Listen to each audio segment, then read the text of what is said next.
नहमदुहु व नुसल्ली अला रसूलिहिल करीम अम्मा बाद फ़ौज़ बिल्लाहि मिनश शैतानिर रजीम बिस्मिल्लाहिर रहमानिर रहीम रब्बि इश्रह ली सदरी व यस्सिर ली अमरी वहलुल उक़दतम मिन लिसानी यफ़क़हू क़ौली। अस्सलामु अलैकुम व रहमतुल्लाहि व बरकातुहू। आज हम सूरह हदीद की आयत नंबर 20 ता 24 के मानी और मफ़हूम को समझने की कोशिश करेंगे। शुरू अल्लाह के नाम से जो बड़ा मेहरबान निहायत रहम वाला है। इलमो अन्नमल हयातुद दुनिया लइब्बुम व लहवुम व ज़ीनतुम व तफ़ाखुरुम बैनकुम व तकासुरुन फिल अमवालि वल औलाद। खूब जान लो कि ये दुनिया की ज़िंदगी इसके सिवा कुछ नहीं कि एक खेल, दिल्लगी का सामान और ज़ाहरी टिप टाप है, और तुम्हारा आपस में एक दूसरे पर फख्र जताना और माल और औलाद में एक दूसरे से बढ़ जाने की कोशिश है। अब समझने की बात यह है कि इंसानी ज़िंदगी की हकीकत क्या है। इंसानी ज़िंदगी का आगाज़ खेल कूद से होता है। बचपन में इंसान को खेल कूद के अलावा किसी और चीज़ से कोई दिलचस्पी नहीं होती। बाप अमीर है या गरीब, उसका कारोबार ठीक चल रहा है या मंदे का शिकार है, बच्चों को इससे कोई सरोकार नहीं होता। उन्हें तो खेलने कूदने के मौके मिलना चाहिए और बस। फिर जब वो लड़कपन की उम्र को पहुंचते हैं तो उनका खेल कूद महज एक मासूम मशगूलियत तक महदूद नहीं रहता, बल्कि किसी न किसी हद तक इसमें सेंसुअल ग्रेटिफिकेशन का अंसर भी शामिल हो जाता है। इस मशगूलियत को आयत में लहव का नाम दिया गया है। यहाँ ये बात भी समझने के काबिल है कि आमतौर पर कुरान हकीम में इंसान की दुनियावी ज़िंदगी की हकीकत बयान करने के लिए लहव व लअब की तरकीब इस्तेमाल हुई है, लेकिन यहाँ इन अल्फाज की तरतीब बदल दी गई है। इसकी वजह यह है कि यहाँ उम्र की तकसीम के हिसाब से इंसानी ज़िंदगी के मराहल का जिक्र हो रहा है, और इस हवाले से लाभ यानी खेल कूद का मरहला पहले आता है, जबकि इसमें लहव का अंसर बाद की उम्र में शामिल होता है। जवानी की इस उम्र में इंसान पर अपनी शख्सियत की ज़ाहरी जीनत का जुनून सवार होता है। उम्र के इस मरहले में वो शक्ल सूरत के बनाव सिंगार, मलबूसात वगैरह के वज़ाक़ता, मयार और फैशन के बारे में बहुत हसास हो जाता है। उसके बाद जब उसकी उम्र ज़रा और बढ़ती है तो तफ़ाहुरुम बैनकुम का मरहला आता है। ये इंसानी ज़िंदगी का चौथा और अहम तरीन मरहला है। इस उम्र में इंसान पर हर वक्त तफ़ाहर यानी फ़हर का भूत सवार रहता है, और वह इज़्ज़त, शोहरत, दौलत, घर, गाड़ी वगैरह के मामलात में खुद को हर कीमत पर दूसरों से आगे और बढ़तर देखना चाहता है। उसके बाद जब उम्र ज़रा डलती है तो तकासुरुन फिल अमवाली वल औलाद का दौर आता है। इस दौर में इंसान की तरजीहात बदल जाती हैं। तफाहर के दौर में तो सोच ये थी कि कुछ भी हो जाए मूंछ नीची नहीं होनी चाहिए, लेकिन अब सोच ये है कि माल आना चाहिए, मूंछ रहे या ना रहे इससे कोई फ़र्क नहीं पड़ता। इस उम्र में पहुंचकर इंसान अपने मफाद के मामले में बहुत रियलिस्टिक हो जाता है, बल्कि जैसे जैसे वो बुढ़ापे की तरफ जाता है उसके दिल में माल और दौलत की हवस बढ़ती चली जाती है। यहाँ तक कि एक मरहले पर उसे खुद भी महसूस हो जाता है कि अब वो पाँव कब्र में लटकाए बैठा है, मगर उसकी हल में मज़ीद की ख्वाहिश ख़त्म होने में नहीं आती। इसी कैफियत को सूरह तकासुर में यूँ अल्लाह पाक ने फरमाया है कि लोगों, तुमको कसरत माल की तलब ने गाफिल कर दिया, यहाँ तक कि तुमने कब्रेजा देखी। बहरहाल वक्त के साथ साथ इंसान की तरजीहात बदलती रहती हैं, लेकिन उम्र के हर मरहले में किसी एक चीज़ की धुन उसके जहन पर सवार रहती है। इस आयत के अगले हिस्से में इंसानी और नबाताती ज़िंदगी के माबैन पाने वाली मुशाबहत और मुमासलत का जिक्र है। कमसलिन गैसिन अजबल कुफ्फार नबातुहु। इंसानी ज़िंदगी की मिसाल ऐसे है जैसे बारिश बरसती है तो उससे पैदा होने वाली रोईदगी किसानों को अच्छी लगती है। सुम्मा यहीज, फिर वो अपनी खेती अपनी पूरी कुव्वत पर आती है। फतराहु मुस्फरन, फिर तुम देखते हो कि वो जर्द हो जाती है। सुम्मा यकूनु हुतामा, फिर वो कट कर चूरा चूरा हो जाती है। इस तशबीह के आईने में इंसानी ज़िंदगी की मुकम्मल तस्वीर देखी जा सकती है। बच्चा पैदा होता है तो खुशियाँ मनाई जाती हैं, फिर वह जवान होकर अपनी कुव्वत को पहुंच जाता है, फिर उम्र डलती है तो बालों में सफ़ेदी आ जाती है और चेहरे पर जुड़ियाँ पड़ जाती हैं, پھر موت آنے پر اسے زمین میں دبا دیا جاتا ہے جہاں وہ مٹی میں مل کر مٹی ہو جاتا ہے۔ لیکن اصل جو بات ہمیں معلوم ہونی چاہیے وہ یہ ہے کہ یہ تشبیہ صرف دنیاوی زندگی کی حقیقت کو سمجھنے کے لیے ہے کہ انسان اشرف المخلوقات ہے، نباتات نہیں ہے۔ انسان کی اصل زندگی تو آخرت کی زندگی ہے جو کہ ہمیشہ رہنے والی ہے، اور اس کی نعمتیں اور اس کی صحبتیں بھی ہمیشہ رہیں گی۔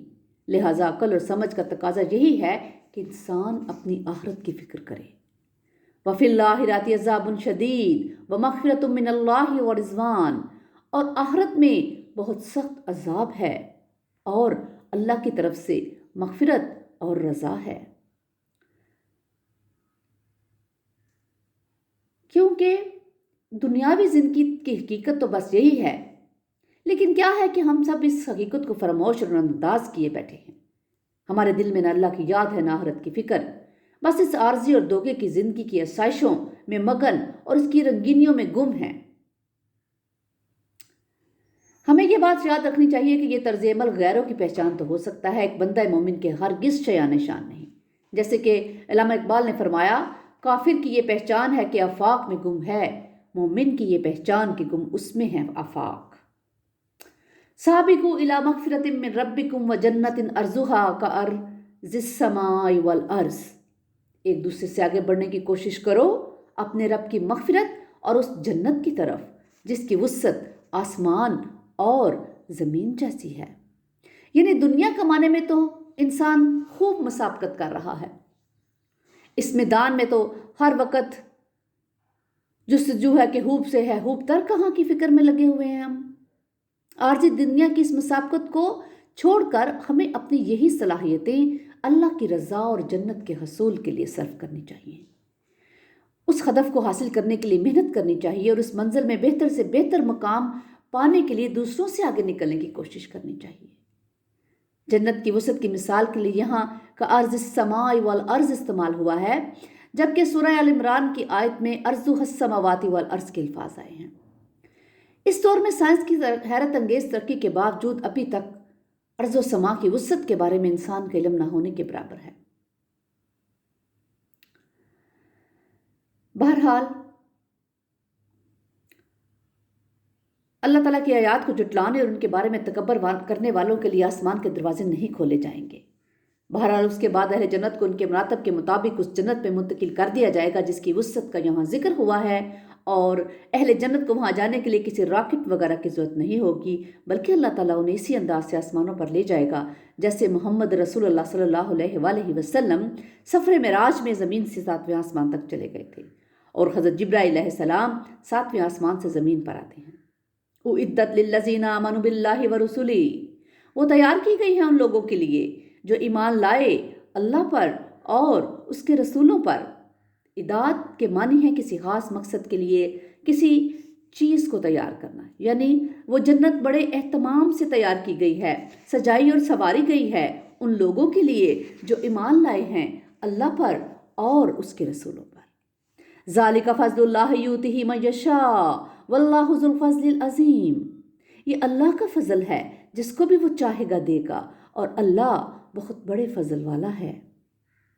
فضل سے مراد ہے اللہ کی طرف سے بغیر استحقاق کے دی جانے والی شے، اور اس کے بالمقابل اجرت اور اجر کے الفاظ عام استعمال ہوتے ہیں جن کا مطلب ہے بدلہ جو کسی محنت اور مزدوری کا نتیجہ ہوتا ہے۔ لیکن قرآن مجید میں بالعموم جہاں بھی جنت کا تذکرہ آیا ہے وہاں لفظ فضل استعمال ہوا ہے۔ گویا قرآن مجید کا تصور یہ ہے کہ انسان اپنے عمل کے ذریعے سے جنت کا مستحق تو نہیں بن سکتا جب تک کہ اللہ تعالیٰ کا فضل اس کی دستگیری نہ کرے۔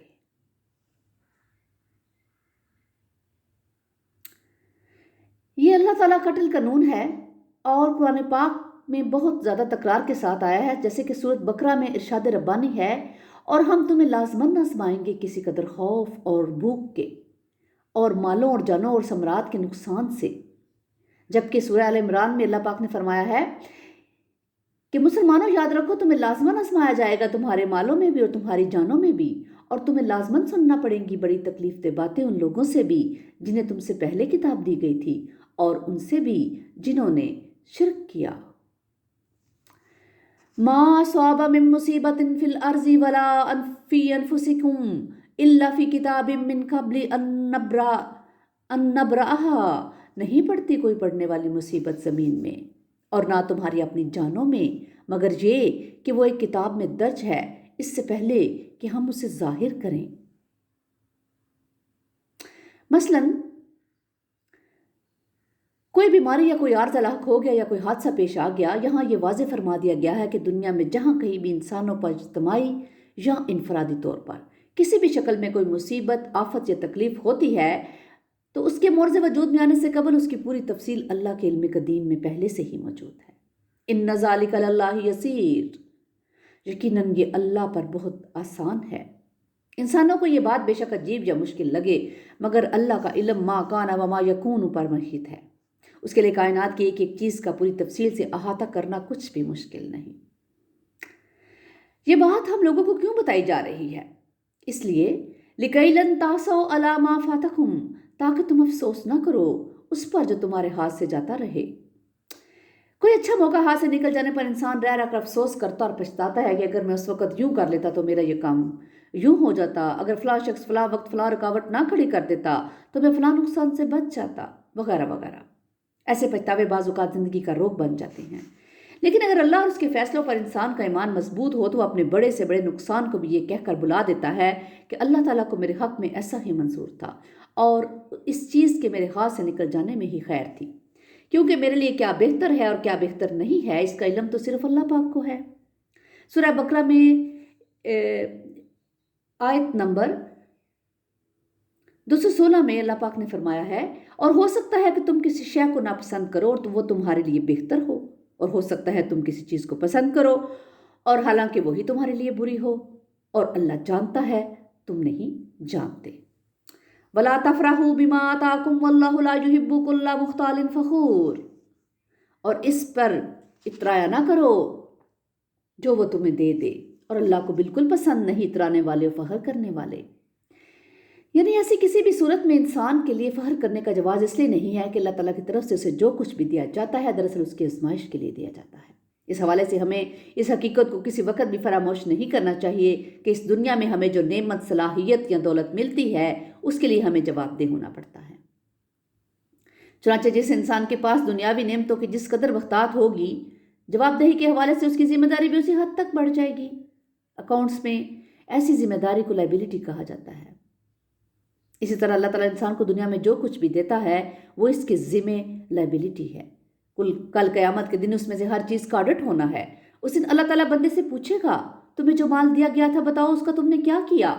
मेरी तरफ से दी गई कुव्वत, ज़हानत और दूसरी सलाहियतों को कहाँ कहाँ सर्फ किया? दुनिया बनाने में खपाया या आखिरत कमाने में लगाया? इस एहतसाब या ऑडिट का तसव्वुर करके हम में से हर एक को अपने अपने खाते की फ़िक्र करनी चाहिए।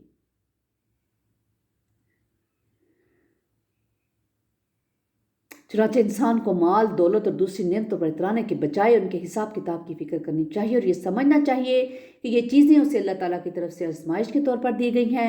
अगर वो इस आजमाइश में नाकाम हो गया तो यही नेमतें आखिरत में उसके लिए गले का तोक बन जाएंगी। इस हवाले से इमाम अहमद बिन हम्बल रहमतुल्लाह अलैह का एक कौल, एक वाक़या बहुत इबरत अंगेज़ है। आप रहमतुल्लाह अलैह को खलीफा वक्त की तरफ से हुल्के कुरान के मसले पर जेल में डाला गया। खलीफा आपसे अपनी मर्ज़ी का फतवा हासिल करना चाहता था और उसके लिए खलीफा के हुक्म पर जेल में आप पर बेपनाह तशद्दुद हुआ। रवायात में आता है कि जिस अंदाज में आपको पीटा जाता था, इसी मार किसी खाती को पड़ती तो वो भी बिलबला उठता, मगर इस बेरहम तशद्दुद को आपने ऐसे हौसले और सब्र से बर्दाश्त किया कि कभी आंखों में आंसू तक न आए। मगर जब नए खलीफा के दौर में आपको जेल से रिहा किया गया और खलीफा के एलची आपकी खिदमत में अशरफियों के थैले लेकर हाजिर हुए तो इन थैलों को देखकर आप रो पड़े। आपने रोते हुए अल्लाह के हुजूर अर्ज़ की कि अल्लाह, यह आज़माइश बहुत सख्त है, मैं इससे एहताबर होने के काबिल नहीं हूँ, मुझे इस इम्तहान में मत डाल। इसी हवाले से दूसरी इंतहा पर बरसगीर के कौम फरोशों की मिसाल भी हमारे सामने है। तारीख गवाह है कि बरसगीर में अंग्रेज़ों ने बड़ी बड़ी जागीरों, जहदों और खताबात के ज़रिए यहाँ के लोगों को खरीदा और हुक्मरानों के हाथों बिकने के बाद वो लोग अपनी कौम से गद्दारी करके अपने अकाओं की हुकूमत को मजबूत करने के लिए कोशिश करते रहे। बहरहाल यह हर इंसान का अपना फैसला है कि उसकी तरजीह दुनिया है या आखिरत की ज़िंदगी। अल्लज़ीना यबखलूना व यामुरूना अन्नास बिलबुख्ल, जो लोग बुख्ल से काम लेते हैं اور لوگوں کو بھی بخل کا مشورہ دیتے ہیں۔ یعنی جو شخص اپنی دولت پر اتراتا ہے وہ اسے بہت سنبھال کر بھی رکھتا ہے، کیونکہ اسی دولت کے بل پر تو اس کی اکڑ قائم ہوتی ہے۔ چنانچہ وہ اس دولت کو بچا کر رکھتا ہے اور نہ صرف خود بخل سے کام لیتا ہے بلکہ دوسروں کو بھی اللہ کی راہ میں خرچ کرنے سے روکتا ہے۔ دراصل اسے یہ اندیشہ لاحق ہوتا ہے کہ جب دوسرے لوگ اللہ کی راہ میں بڑھ چڑھ کر خرچ کریں گے تو اس کے بخل کا بھانڈا پھوٹ جائے گا۔ اس کے لیے وہ دوسروں کو بڑے ملسانہ انداز میں سمجھاتا ہے کہ میاں ذرا اپنی ضروریات کا بھی خیال رکھو، تم نے تو اپنے دونوں ہاتھ کھلے چھوڑ رکھے ہیں، آخر تمہارے ہاں 4 بیٹیاں ہیں، ان کے ہاتھ بھی تم نے پیلے کرنے ہیں، آج کی بچت ہی کل تمہارے کام آئے گی۔ وَمَن يَتَوَلَّ فَإِنَّ اللَّهَ هُوَ الْغَنِيُّ الْحَمِيدُ، اور جو کہ رخ پھیرے گا تو اللہ بے نیاز ہے اور اپنی ذات میں خود ستودہ صفات ہے، وہ غنی ہے، اسے کسی کی احتیاج نہیں۔ کوئی یہ نہ سمجھے اگر وہ اقامت دین کی جدوجہد میں اپنی جان و مال سے شریک نہ ہوگا تو یہ کام نہیں ہوگا، اسے کسی کی حمد و ثنا کی کوئی بھی احتیاج نہیں ہے، وہ اپنی ذات میں خود محمود ہے۔ اللہ تعالی ہمیں اللہ کی راہ میں خرچ کرنے کی توفیق عطا فرمائے اور ہمیں قرآن پاک کو پڑھنے، سمجھنے اور عمل کرنے کی توفیق عطا فرمائے۔ اللہ تعالی ہماری اولادوں کو اپنی راہ میں چن لے، اللہ ہمیں اور ہماری اولادوں کو اپنا فرما بردار بنا لے۔ اللہ تعالی ہمیں ایسا بنا دے کہ ہم اسے پسند آ جائیں۔ یا الہی ہمارے بچوں کو ہمارے لیے صدقہ جاریہ بنا دیجئے، انہیں سچا پکا مومن بنا دیجئے۔ اللہ تعالیٰ انہیں ایسا بنا دیجئے کہ وہ تجھے پسند آ جائیں اور ہمارے لیے صدقہ جاریہ بن جائیں۔ ربنا تقبل منا انک انت السمیع العلیم وتب علینا انک انت التواب الرحیم۔ ربنا تقبل منا انک انت السمیع العلیم۔ سبحان ربک رب العزۃ عما یصفون وسلام علی المرسلین والحمد للہ رب العالمین۔